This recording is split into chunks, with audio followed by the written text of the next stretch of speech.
Hi hello నమస్తే welcome to my channel. ఈరోజు vlog ఏంటంటే ఇది సొరకాయ పరాటా చేస్తున్నాను. సో మీ అందరికీ కూడా చూపిద్దాము అని. టేస్ట్ అయితే చాలా బాగుంటుంది.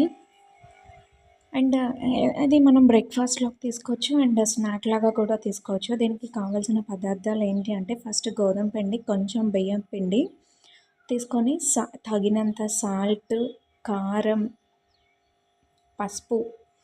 కారం కొంచెం కలర్ కోసం మాత్రమే కొంచెం తీసుకోండి. ఎందుకంటే మనం ఆల్రెడీ ఇందులో అల్లం ఇవన్నీ దంచి వేసుకుంటాం కాబట్టి ఘాటు కోసం బాగుంటుంది, సరిపోతుంది. అండ్ పచ్చిమిర్చి, కొత్తిమీర, కరివేపాకు అండ్ సొరకాయని ఏంటంటే కొంచెం ముదర్ది కాకుండా అలాగే కొంచెం లేత తీసుకోండి. దాన్ని ఏంటంటే గ్రేట్ చేసేసి తురుములా చేసుకోవాలి. తురుములా చేసుకొని ఫస్ట్ మనం వేసిన ఇంగ్రీడియంట్స్ అన్నీ బాగా మిక్స్ చేసుకొని తర్వాత ఈ సొరకాయలో ఆల్రెడీ వాటర్ కంటెంట్ అనేది ఎక్కువ ఉంటుంది కాబట్టి మనం దాంతోనే మ్యాక్సిమం మిక్స్ చేసేయచ్చు. ఇంకా వాటర్ అనేది యూస్ చేయకపోయినా సరిపోతుంది. ఎందుకంటే లాస్ట్లో ఒక 1 to 2 స్పూన్స్ ఆయిల్ వేసుకుంటాం కాబట్టి సరిపోతుంది. ఫస్ట్ ఏంటంటే ఈ తురుమంతా వేసేసి బాగా మిక్స్ చేయాలి. ఎందుకంటే గట్టిగా ప్రెస్ చేస్తూను మిక్స్ చేస్తే ఏంటంటే ఆ వాటర్ ఏమాత్రం ఉన్నా రిలీజ్ అవుతుందన్నమాట. సో అలా కంప్లీట్గా మిక్స్ చేసేసి లాస్ట్లో మనకి కొంచెం సరిపోలేదు అనుకుంటే వాటర్ అనేది ఆయిల్ అనేది ఒక 2 స్పూన్స్, ఒక 2 టేబుల్ స్పూన్స్ వేసుకుంటే మనకి ఏంటంటే మెత్తగా కూడా వస్తుంది. అండ్ ఇంకోటి ఏంటంటే ఇది మనం ఇన్స్టెంట్గా కూడా చేసుకోవచ్చు. మనం ఒక 5 to 10 మినిట్స్ ఉంచుకున్నా సరిపోతుంది. లేదు ఇన్స్టెంట్గా వెంటనే మిక్స్ చేసిన వెంటనే కూడా మనం చేసుకోవచ్చు. మార్నింగ్ బ్రేక్ఫాస్ట్లో కూడా చాలా హెల్దీ ఇది. ఎందుకంటే సొరకాయ అంటే ఏంటంటే పిల్లలు అంత తినడానికి ఇష్టపడకపోవచ్చు.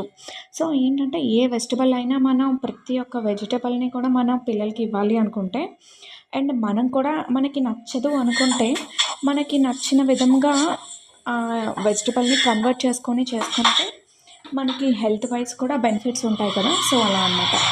సో ఇదేంటంటే మిక్స్ చేసేసి చపాతీలాగా ఒత్తేయాలి. ఒత్తేసి మనము బటర్తో కానీ, గీతో కానీ, ఆయిల్తో కానీ దేంతో కాల్చుకున్నా కూడా బాగానే ఉంటుంది. చూడండి నేనైతే ఇలాగా ఫస్ట్ ఏంటంటే ఒకటి చేశాను. దీన్ని ఎలా చేయాలి ఏంటి అన్నది కూడా ఇప్పుడు చూపిస్తాను చూడండి. మనకి లుక్ అయితే అలా వస్తుంది. ఫస్ట్ దీనికి కొంచెం పిండి ఎక్కువ పడుతుంది. మనం మైదా పిండి కానీ, గోధుమ పిండి కానీ వేసుకొని చపాతీలు చేసిన మరీ ఏంటంటే నార్మల్ చపాతీలా కాకుండా కొంచెం స్మూత్గా హ్యాండిల్ చేయాలి. మరీ ప్రెస్ చేస్తూ ఒత్తేయకుండా లైట్గా ప్రెస్ చేస్తూ ఒత్తండి. అలా ఏంటంటే మనకి ఈజీగా అంటే పల్చగా అవుతుంది. ఈజీగా మనం అంటుకోకుండా ప్లేట్‌కి అదే పీటకి వచ్చేస్తదనమాట. సో, తర్వాత లాస్ట్‌లో ఏంటంటే మనం పిండి కాల్చేయక ముందు కొంచెం పిండి అనేది రఫ్ చేసేసుకుంటే సరిపోతుంది. టేస్ట్ వైజ్ అయితే చాలా బాగుంటుంది వేడి వేడిగా తింటే. దీనికి ఇంకోటి ఏంటంటే మనం ఆల్రెడీ ఇందులో పచ్చిమిర్చి, కరివేపాకు, కొత్తిమీర ఇవన్నీ యాడ్ చేసాం కాబట్టి మనకి ఏ కర్రీ కానీ, ఏ పికిల్ కానీ అవసరం లేకుండా నార్మల్గా డైరెక్ట్గా తినేయొచ్చు. లేదు మనకి ఏమన్నా సైడ్ డిష్గా కావాలి అనుకుంటే దీనికి ఏంటంటే ఇంతకుముందు చూపించాను కదా కర్డ్ని ఏంటంటే కొంచెం విస్క్ చేసేసి మనం దీనిలో పెట్టుకొని తింటే చాలా చాలా టేస్టీగా ఉంటుంది. అండ్ కర్డ్ అనేది మనకి హెల్త్ వైజ్ మంచిదే కాబట్టి చల్లగా అదే చపాతీ తింటే కొంతమంది వేడి అని ఫీల్ అవుతారు. సో వాళ్ళకి కూడా ఈ కాంబినేషన్ బాగానే ఉంటుంది. ఎందుకంటే చల్లదనం కాబట్టి పెరుగు. అండ్ ఏంటంటే మనకి ఎలా కావాలనుకుంటే ఆయిల్తో కానీ దేనితోనైనా కాల్చుకోవచ్చు. చాలా చాలా టేస్టీగా ఉంటుంది.